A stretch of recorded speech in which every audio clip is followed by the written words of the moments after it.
Hello நண்பர்களே, வணக்கம். நான் உங்கள் பிரியா. நம்ம இன்னைக்கு பார்க்க போற பதிவு என்ன அப்படின்னு பார்த்தீங்கன்னா, இன்னைக்கு நம்மளுக்கு அசோக அஷ்டமி. ஸோ நம்ம சொல்லக்கூடிய இந்த ஒரு இலைகள் மீது நீங்க இன்னைக்கு இரவுக்குள்ள தீபங்கள் ஏற்றுனீங்க அப்படின்னா உங்களுக்கு எப்பேற்பட்ட கடன் பிரச்சனையும் தீருமா.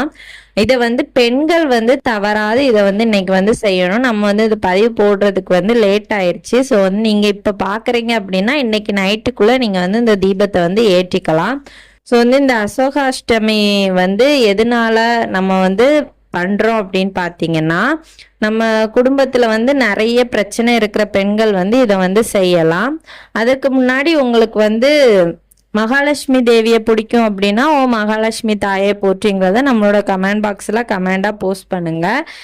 நம்மளோட சேனலையும் சப்ஸ்கிரைப் பண்ணி வச்சுக்கோங்க. அப்போ இது போல் பயனுள்ள தகவல்களை நீங்கள் பார்த்து தெரிந்து கொள்ள முடியும். இப்போ வாங்க நம்ம பதிவுக்குள்ளே போகலாம்.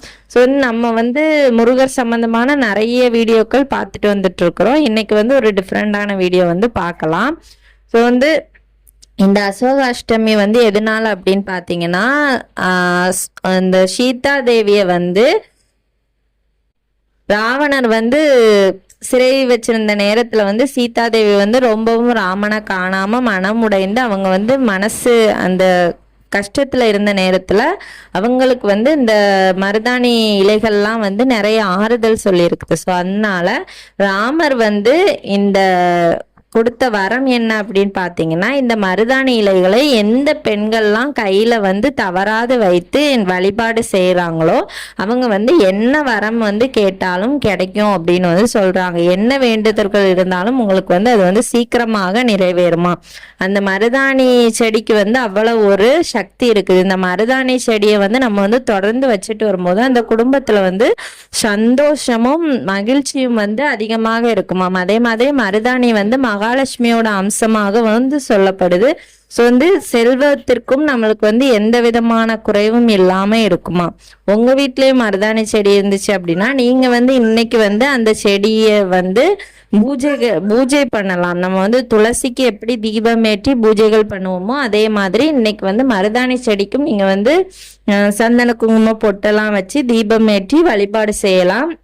அப்படி இல்லாதவங்க உங்களுக்கு ஒரு கைப்பிடி அளவு மருதாணி இலை கிடைச்சாலும் போதும், இல்லை ஒரு 4-5 இலை கிடைச்சாலும் போதும். ஒரு தாம்பலத்துல வச்சு ஒரு அகல் தீபம் ஏற்றி நீங்க இன்னைக்கு வழிபாடு செய்யுங்க. கண்டிப்பா இந்த மருதாணி இலை தீபம் நீங்க ஏற்றும் போது உங்க வீட்டுல இருக்கக்கூடிய அனைத்து விதமான செல்வம் சம்பந்தமான பிரச்சனைகள் இன்னைக்கு குறையுமா. அதே மாதிரி உங்களுக்கு எந்த பண கஷ்டமும் வராத அளவுக்கு இந்த தீபம் நீங்க இன்னைக்கு ஏற்றுனீங்க அப்படின்னா கண்டிப்பா உங்களுக்கு இந்த பிரச்சனைகள் விலகுமாம். அதே மாதிரி இந்த அசோகாஷ்டமியில அந்த சீதா தேவிக்கு நம்மளுக்கு இலைகள் ஆறுதல் சொன்ன அந்த இலைகள் அசோக மரத்தின் இலைகளாம்.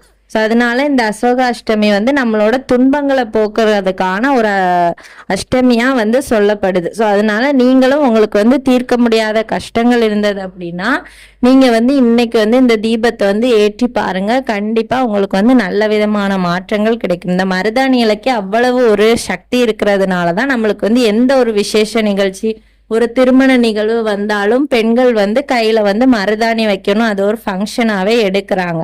ஸோ இந்த மருதாணி இலைகளுக்கு அவ்வளவு சக்திகள் இருக்கு. ஸோ அதனால இன்னைக்கு நீங்க இரவுக்குள்ள இந்த தீபத்தை மறக்காம ஏற்றுங்க. உங்க கைகள்லயும் மருதாணி வைக்க முடியுது அப்படின்னா தவறாம வச்சுக்கோங்க. இன்னைக்கு அவ்வளவு மருதாணி வைக்க ஒரு சிறப்பான நாள். உங்களோட கஷ்டங்கள் அனைத்துமே குறையக்கூடிய நாள். இந்த பதிவு கண்டிப்பா ஒவ்வொரு பெண்களுக்கும் உபயோகமாக இருக்கும்னு நினைக்கிறேன். பெண்கள் மறக்காம இதை செஞ்சுக்கோங்க. உபயோகமாக இருந்தது அப்படின்னா லைக் பண்ணுங்க. நம்மளோட சேனலையே சப்ஸ்கிரைப் பண்ணி வச்சுக்கோங்க. இந்த வீடியோவின் முழு பதிவை பார்த்த அனைத்து நண்பர்களுக்கும் மிக்க நன்றி.